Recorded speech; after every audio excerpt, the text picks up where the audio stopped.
Okay, so what just happened? How did we even miss out on this? Not in a million years did we think that of all clubs, Chelsea would swoop in and sign the most in-demand striker on the planet, and we don't mean that in a bad way at all. In the last few months, we just kept listening to all sorts of rumours about Timo Werner. First it was Bayern Munich, who were apparently seeing him as a perfect replacement for Robert Lewandowski, and then we had Manchester United circling around, and then it was pretty much an obvious case of Liverpool and the striker themselves teasing with a switch to Anfield. Since the turn of the year, Liverpool were considered favourites to sign the free-scoring striker from RB Leipzig. Werner has already crafted his reputation as one of the most lethal strikers in the continent at the moment, and rightly so. The German has been scoring for fun this season, 25 in only 30 games in the Bundesliga and 31 in all competitions. A true force of nature, Werner's arrival at Anfield would give Jurgen Klopp's side an extra dimension, and with the Reds naturally wanting to strengthen their ranks, given the fact that they are ever so close to winning their first league title in what seems like eons, Werner was definitely going to be that new shiny and pointy end of the sword that is the Liverpool attack. Welcome to Goalside, everyone. Today we're going to talk a bit about Timo Werner's move to Chelsea and figure out why Liverpool chose not to sign the German despite being constantly linked with the RB Leipzig man for a number of months. There is definitely not one answer to this question, so we'll be discussing factors that led to his move. Moreover, we're also going to take a look at how Chelsea could potentially line up with the free-scoring striker in their ranks. Make sure to subscribe to our channel to stay in touch with what's happening around the football world. During the video, we'll ask you a question, and if you manage to provide us with the correct answer, you'll get a chance to win a $100 Amazon gift card. While the deal hasn't been finalised yet, it does seem certain that Timo Werner would be moving to Stamford Bridge this summer. The move, once it happens, would be a real statement of intent from the Blues, whose fans are already relishing at the prospect of seeing Moroccan winger Hakim Ziyech joining in. At present, Chelsea are barely holding on to the 4th spot in the league standings, but the way the team is playing under Frank Lampard is a clear sign that Chelsea are getting stronger without making a big deal out of it. Following the departure of Eden Hazard, the Londoners were devoid of a presence in their squad of someone who could conjure something out of thin air. The Belgian wizard used to do that on a regular basis, but as things stand, it's a young squad that needs experience. The likes of Callum Hudson-Odoi, Christian Pulisic, Mason Mount and Tammy Abraham represent the club's future, but the attackers are too young to be relied upon week in and week out. This is why the arrival of Ziyech makes all the right sense in the world. The Ajax man is at the peak of his powers and will add an extra dimension to the attack. Moreover, his experience of playing top-level football makes him an integral part of the starting lineup as soon as he's provided with a squad number.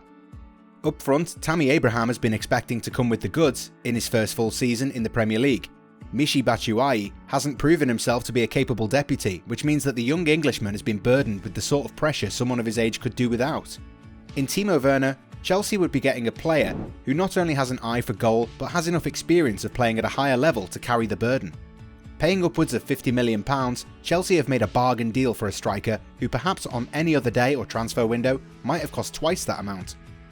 While the transfer ban did allow Lampard to test out the younger players he had, the club always had enough money to spend in the transfer market thanks to the sale of Eden Hazard and Alvaro Morata, and with Pedro and Willian unlikely to stay beyond the current season, the Blues have enough room in their wage bill. Therefore, it was inevitable that Chelsea would sign a top-class striker who would complement the young English striker they already have in their ranks. Werner's speed and threat on the break, coupled with Abraham's aerial qualities, make the tip of Chelsea's attack a really threatening presence in the Premier League next season. Throw in the magic conjured by Ziyech, and Chelsea will be an exciting team to watch. But it still doesn't answer a very important question. Why did Liverpool, after allegedly being billed as the destination of choice for Werner, did not move swiftly for him?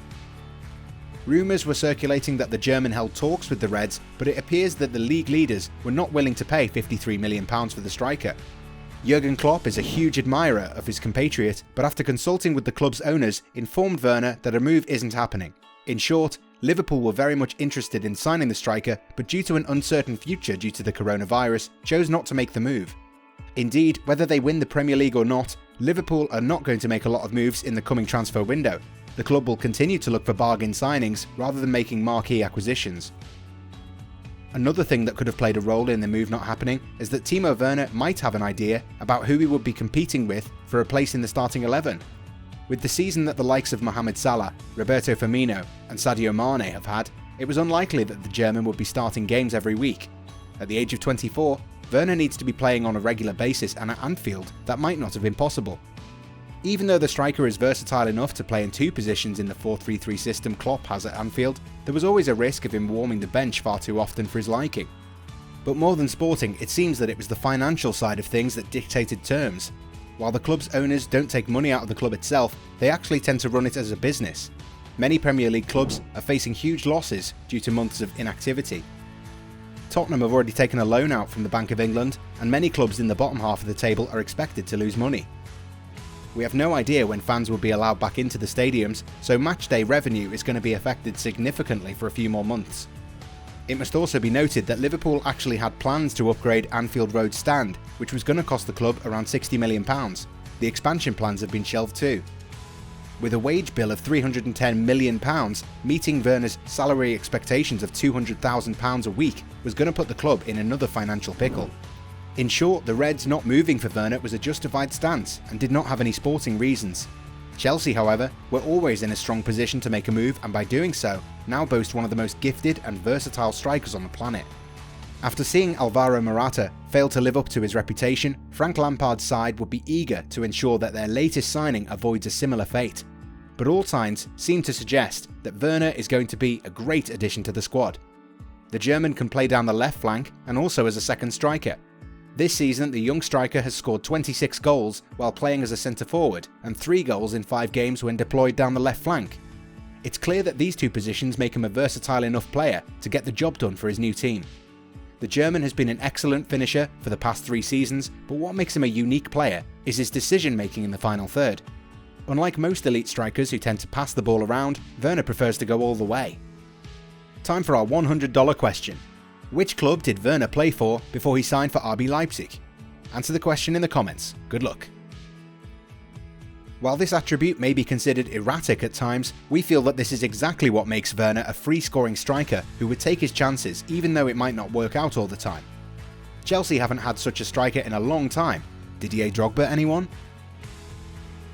Werner loves running into little pockets and open spaces, which allows him to score more consistently.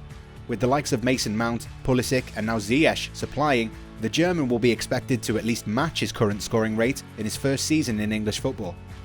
With the way he plays, Werner pretty much always gets to involve himself in a one-on-one situation where he's proven to be as lethal as they come. Preferring to run off the shoulders of defenders, Werner might get caught offside a lot, but this tendency to flirt with the offside trap makes him a constant threat to defenders who might suffer if they lose their concentration. Throughout his time in Germany, Werner has shown himself to be a striker who's not only great at scoring goals, but knows exactly where to run in order to create space for himself. While he might prefer scoring goals for himself, Chelsea are getting a truly hungry striker in their squad, and the onus is now on Frank Lampard to help Werner find his perfect spot in the starting 11.